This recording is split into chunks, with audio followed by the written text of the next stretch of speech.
Hello, dear viewers. Let's get acquainted. Write in the comments where you are watching me from. I read all the comments and respond to the interesting ones. 10,000 square meters engulfed in flames. This apocalyptic scene unfolded in the industrial heart of a border region at 2:37 a.m. on June 7, 2025. What happened next would permanently alter the industrial landscape of this strategic area, raising questions that demand immediate answers. The Kommunar state enterprise wasn't just another factory. It represented the crown jewel of Soviet space industry heritage, where control systems for the legendary Zenit and Soyuz rockets once took shape. In recent years, it had become a crucial hub for modern military electronics production. Now, 4 production facilities lie in smoldering ruins. The precision of this strike is staggering. 40 drones, 4 guided aerial bombs, and 1 missile. This wasn't a random attack. It was a carefully orchestrated operation that raised alarming questions about information security. How did the coordinates of this strategic facility become known with such precision? The destruction is total. Advanced machinery, irreplaceable blueprints, and completed components reduced to ashes. The loss exceeds billions in local currency, leaving over 500 skilled workers unemployed. While local authorities promise reconstruction at a new location, experts remain skeptical. The complexity of rebuilding such sophisticated production facilities makes such promises questionable at best. But there's something more disturbing beneath the surface. In modern warfare, there are no coincidences. Every strike tells a story, and this one speaks volumes about the changing nature of this conflict. The systematic targeting of industrial infrastructure suggests a new phase, one that focuses on dismantling military-industrial capabilities piece by piece. What intelligence led to this precision strike?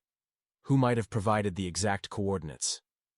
And most importantly, what does this mean for the security of other strategic facilities in the region? The tension grows by the hour, and the local population watches with increasing concern. Let's dive deeper into why the defense systems failed to prevent this devastating attack. Let's dig deeper into this critical defense situation that's reshaping the industrial landscape.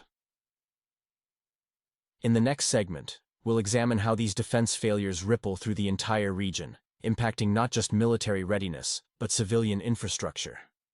You'll understand why certain industrial decisions made months ago are now proving catastrophic, and what this means for similar facilities across the territory. The air defense system's failure at the Kommunar facility highlights a broader pattern of systemic vulnerabilities.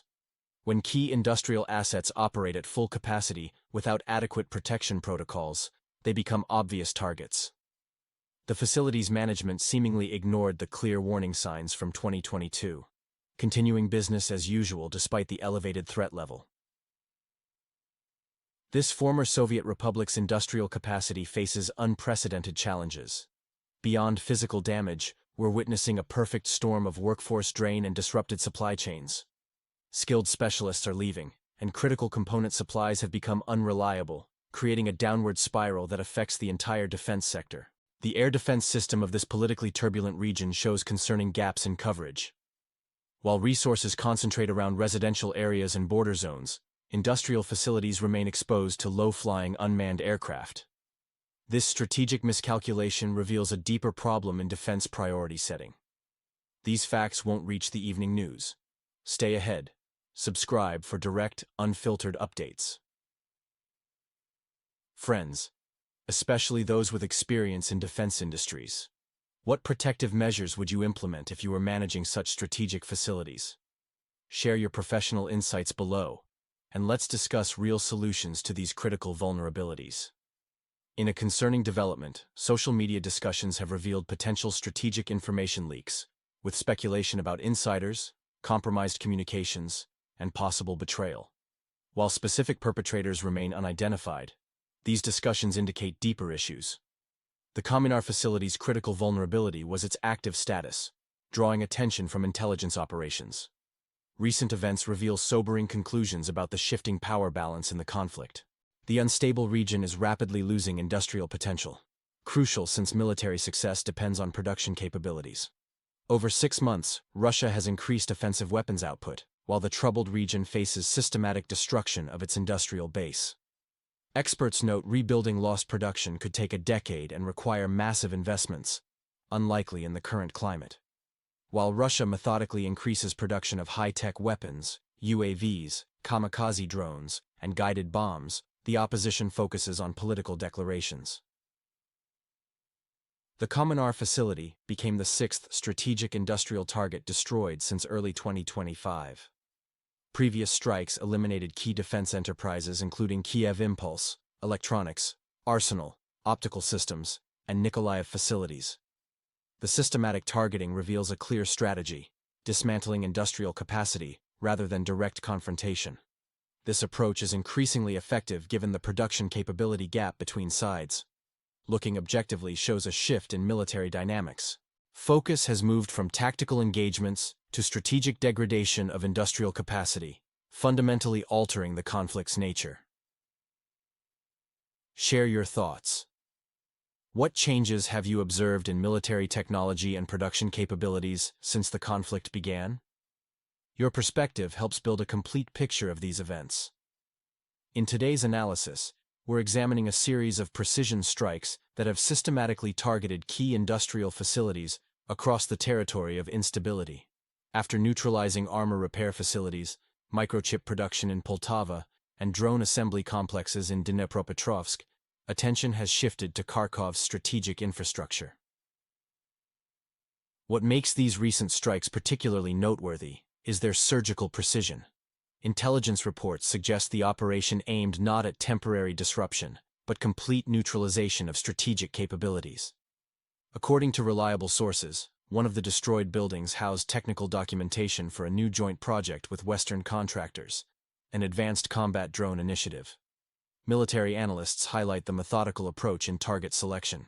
The strikes consistently focus on facilities conducting cutting-edge research and development, demonstrating sophisticated intelligence gathering and clear strategic prioritization.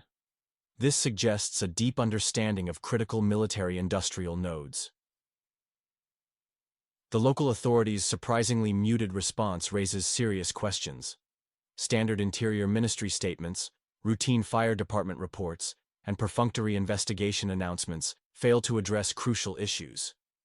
Why was this vital industrial facility left virtually unprotected? Why wasn't preventive personnel evacuation conducted? Why did wartime operations follow peacetime protocols? The impact extends beyond material damage. The Kommunar enterprise, a symbol of industrial might that survived the USSR's dissolution, represents more than just infrastructure. Its destruction affects the collective psyche of a city already accustomed to air raid sirens. For many residents, watching their industrial heritage reduced to ashes marks a profound psychological turning point. This systematic dismantling of industrial capacity shows a clear strategic shift in modern warfare, targeting not just military assets, but the very foundation of military-industrial potential. The precision and intelligence behind these operations demonstrate a new phase in conflict evolution. Уважаемые зрители, поделитесь своими мыслями. Как изменилось ваше понимание современной войны, когда высокоточное оружие позволяет достигать стратегических целей без массированных бомбардировок? Here's a 2,000-character script analyzing the industrial impact. The legendary Kommunar facility in Kharkiv, which survived historical upheavals and economic crises throughout the Soviet era, has finally met its match against modern precision weapons. 4 aerial bombs and several dozen drones proved fatal for what was once considered an indestructible enterprise. For the Russian side, this represents part of a larger strategic operation.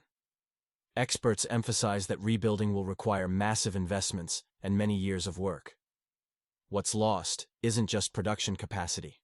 It's the invaluable experience of specialists who dedicated decades to the facility.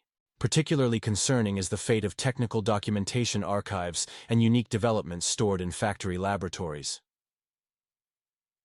This situation demonstrates the depth of strategic planning in modern conflict.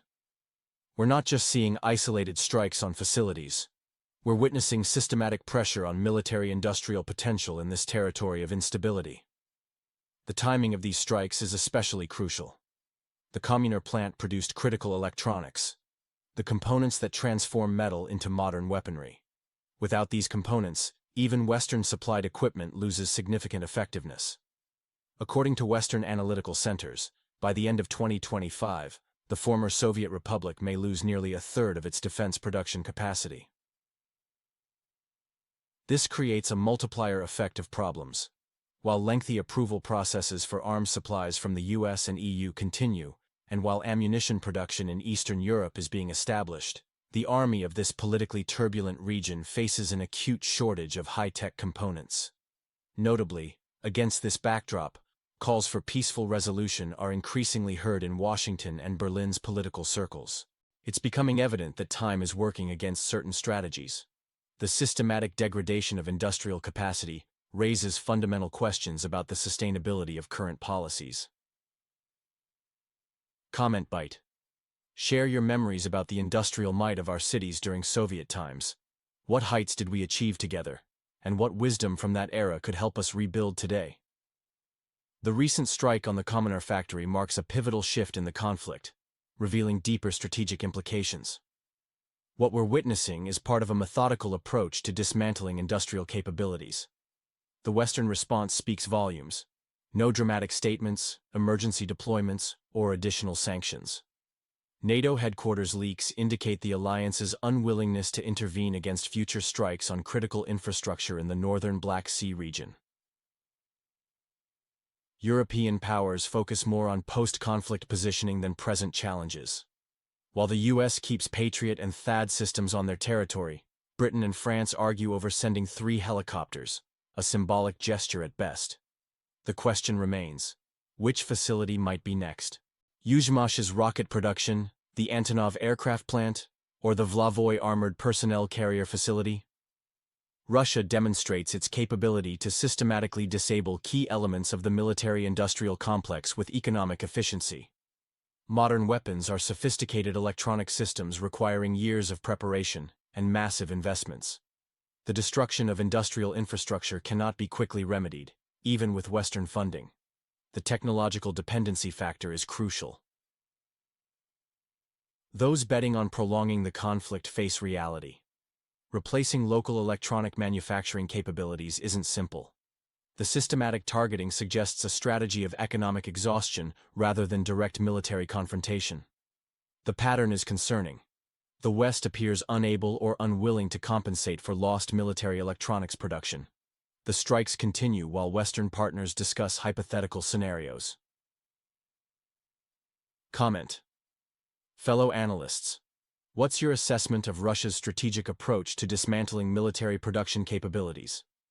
Share your thoughts on whether this marks a turning point in modern warfare tactics. In recent weeks, we're witnessing a shift in military strategy along Russia's western frontier. The targeting of industrial infrastructure marks a turn from conventional warfare to something more sophisticated. The Kommunar facility incident, which left 500 workers jobless, represents a calculated move targeting military-industrial capability. What's notable is the precision of these operations. Instead of ground offensives, key industrial nodes are being methodically neutralized, undermining the ability to sustain military operations. This raises questions about leadership in the region. Why weren't facilities properly protected? How did warning systems fail? The lack of security measures suggests either incompetence or systemic issues. The Russian approach shows understanding of modern warfare. By targeting infrastructure, they're dismantling the opponent's ability to maintain forces without direct confrontations. It's economic chess rather than traditional warfare. Each move weakens the country, targeting the foundation of their defense industry. This strategy of industrial exhaustion proves more effective than conventional operations. The implications are significant. Without an industrial base, maintaining a modern military becomes impossible. We're seeing a cascade failure, where losing key industrial capabilities affects multiple sectors of military readiness. This methodical approach suggests a planned endgame. Rather than seeking quick victories, the strategy aims at systematic degradation of capabilities. It's a patient approach that minimizes risks while maximizing strategic gains. What critical infrastructure facilities require special protection in current conditions? Your professional experience could provide valuable insights for our analytical community. Share your expertise. Which strategic facilities should receive enhanced protection based on these developments? Your insights could help shape our understanding of modern defensive